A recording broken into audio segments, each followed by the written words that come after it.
सानाम को जोहार तेहें दो अब सावता चिन्ह जहाँ बन मेना ओना बारे तेबन गालोचा मेन दो कथा जुदी जहाँ जहाँ तिस के कुली बनाए जे अब आम सानताल कनाम मेनते सावता कनाम मेनते चेलकर आम हर को चिन्ह मेया जे हरक बांदे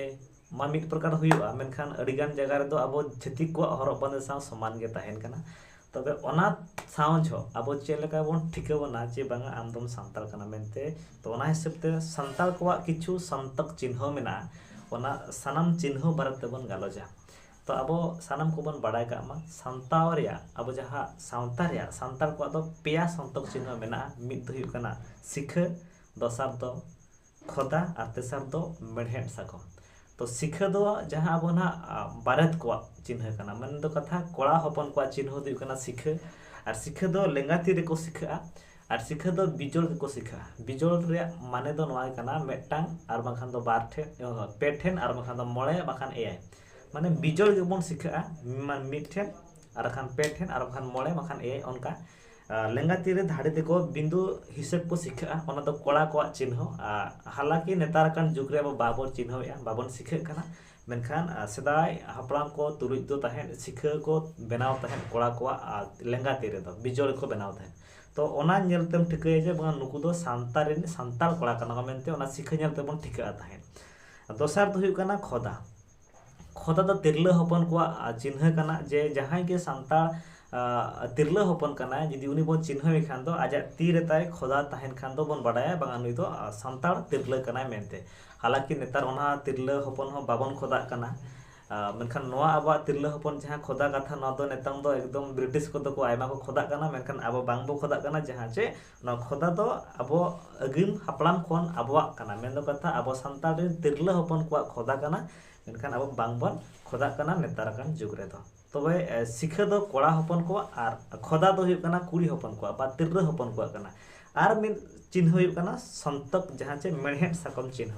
ओना मेढ़ेट साकम दो अब जहाना बहु कुड़ी को मेना को उनको को हरगा और जहाँ मेढ़ेट साकम हरग के बाडाय के अब नितो एटा हळिज हळ कनाय मेनते बन ठिकाया और मेढ़ेट साकम रे किछु गहिर कथा न बन बाडाया जे मेढ़ेट साकम रे गार ताहेना पेया गार ताहेना उनका पेया गार ताहेना माने 9टी जगह रे ताहेना पेया गार 3टी जगह रे 9टी जगह रे तो ना पेया गार रे माने मांग बन चेपेटा जे पेया गार जो मेना ओना पेया गार रे माने हुयु कना लाहा रे गार तो धरम मेनते बन मेताया माने उनी धरम आंगोचे एमा दिया धरम तला रे उनी तला नाम किया लाहा रे गार दो धरम बो मेताय कना ओना दोसार गार जहां उनतु जिये जिते जीवी जिते जी जावाय ना जहां हुआ उनी जीवी जिते साला आज उनी हड़े हुईना माने स्पेसिफिक मेटांग हड़ माने जीवी जिते साला उनी हड़े हुईना तो उनी साला एकिन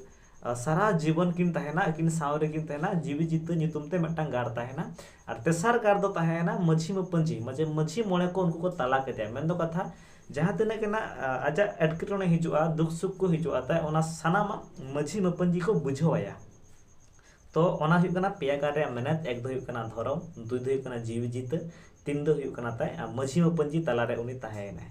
और ओना जो पेया गार 9टी तेन ताहेना माने 9टी जगह रे ओना मेढ़ेट साकम रे 9टी जगह रे ओना पेया गार गार दो ताहेना और 9टी जगह रे ताहे रे मेहनत दो नवा गे कना ओने अब जो एआई महा मेना अब जो महा मेना सिंगे ओते बाले सगुन सदुम जरम युम ओना जो एआई महा सावते सिंह और निदा